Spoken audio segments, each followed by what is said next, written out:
this new way of looking at the world absolutely was being revealed almost on a daily basis.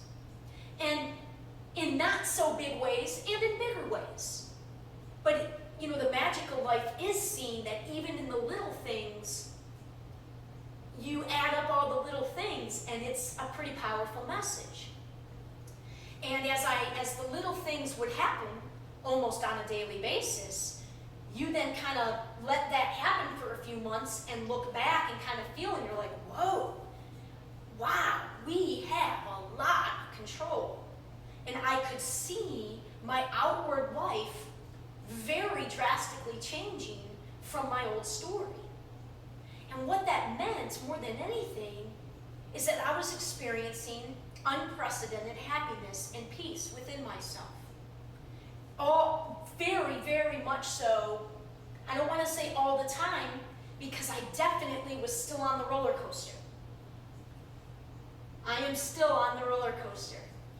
As much as I'd like to think I'm dancing, and that's why I got to be real, right? I have to, every time I share what I'm sharing, I'm not trying to claim I'm somewhere that I'm not, in terms of being able to be an example or to teach this new way of interacting with the world. I'm never trying to portray myself as being an expert or better than or anything. I'm very new to it, but I do get it. And my life did afford me the opportunity to test it, more so than I think a lot of people, simply because it's just me. If I fall on my face, it's just me, right? And so I was following my instinct to leap, but you never need to leap, because part of the reason was because if I could make this leap, if I could leap and survive the leap, I felt within every part of me that it could send a pretty powerful ripple effect through some pretty powerful networks.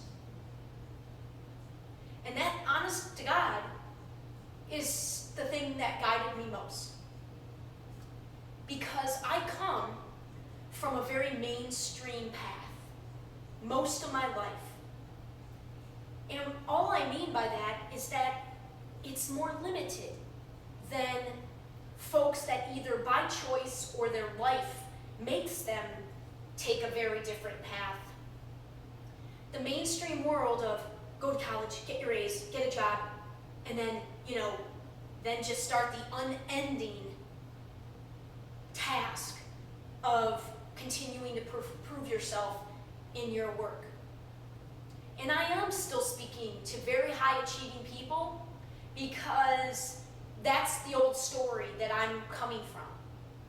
Very high achieving people who, for the most part, busted their asses, worked super hard through high school, through college, to get that awesome job, and then they get to the job, and then they do their best, but what it ends up being is really a never-ending cycle of proving yourself.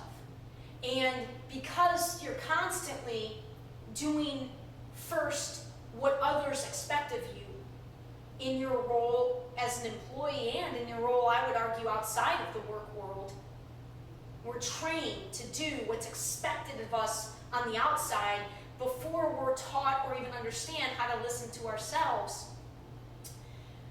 It's understandable now why making that transition has been so rocky, especially to the extent that I was in that world of proving myself, proving myself, proving myself.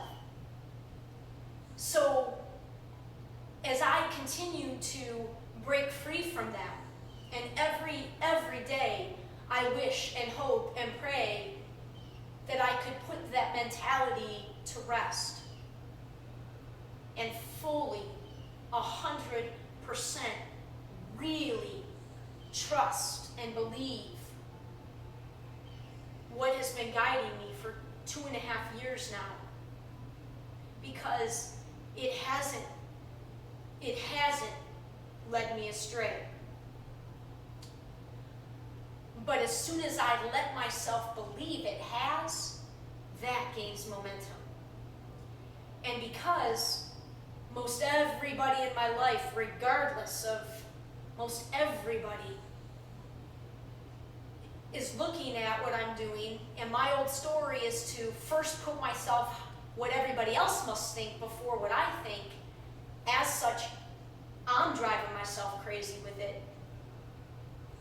Is I'm constantly thinking of what other people must be thinking about what I'm doing, and then I'm trying to go at it and explain why.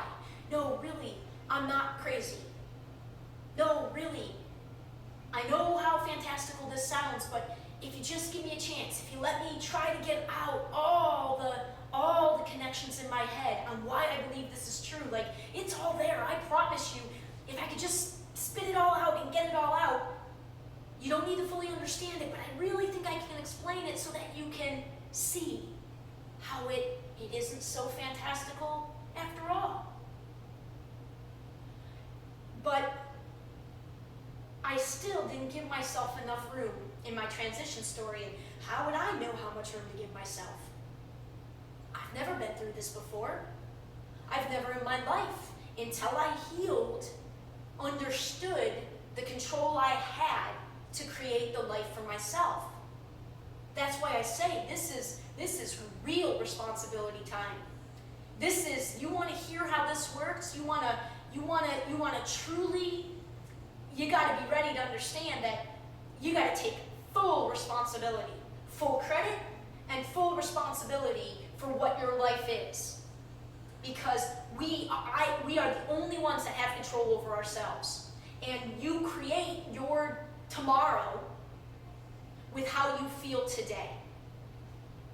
And it is about feeling as positive as possible. And you feel positive when you focus on the positive. And it should be easy for us in this country to focus on the positive, because at any given time, hell, we don't even have to go outside of our country. If you're watching this, right there, at any given time, you can just think of the millions of people in poverty in our own country and say, well, that right there is something pretty positive. I have a home. I'm not starving. That right there should be pretty positive and easy to focus on. But the other fact is that it's all relative. It's all relative. And even though you can gain perspective by doing that, your day-to-day life is still relative. And nobody knows what you're facing completely every day except for you. And maybe those closest to you, but even those closest to you don't know the depth of all your thoughts and feelings from your whole life up until the present moment. Nobody really knows all of that except for you. And so I'm basically created for myself here a pretty interesting predicament. Hey, I'm not blaming anybody. I take full responsibility for where I'm at, and I don't want anybody to rescue me. But I do believe there's going to be some value in me talking pretty honestly about it, with the hope that, I can't overthink it. I can't overthink it. With the hope that people will be able to, at least some people out there will be able to understand that I'm absolutely not, I'm sharing it just because it's part of the story that I'm living right now. And because everything that I'm sharing is simply, it's all part of the work.